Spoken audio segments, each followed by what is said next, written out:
受到了哈吉贝台风外围环流影响，上午在台南盐水疑似出现了强阵风，吹落了椰子树叶，砸中了一名7岁男童头部。还有这个台南的马绍沟滨海油气区，也因为安全考量休园，而园中展出的沙雕有一些被大雨打坏受损，业者很无奈，因为游客无法入园参观，一天损失将近200万。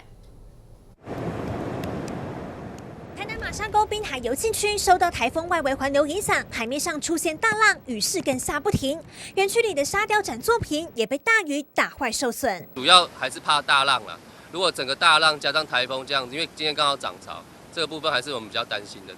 作品损毁也只能等放晴再修补。不过为了安全考量，园区被迫休园1天。有爸爸带着一家大小7个人，原本要来戏水，最终只好失望返家。就连园区业者也叫苦连天。一般平时大概2000至3000人，然后假日会大概到1万人左右。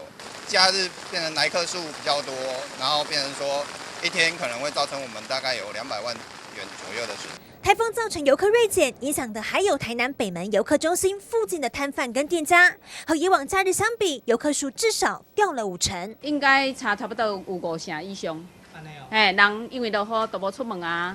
而在台南盐水，疑似也因为台风影响出现强阵风，造成长3公尺、重达5公斤的椰子树叶掉落，刚好砸伤一名7岁男童，造成男童脸部一处长达5公分的擦伤，搭救护车到医院急救。椰子树啦，哈，那个大树枝哦，它是风太大，是不是？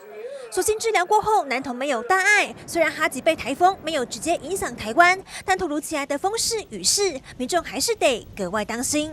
民新闻欧一修台南市报道。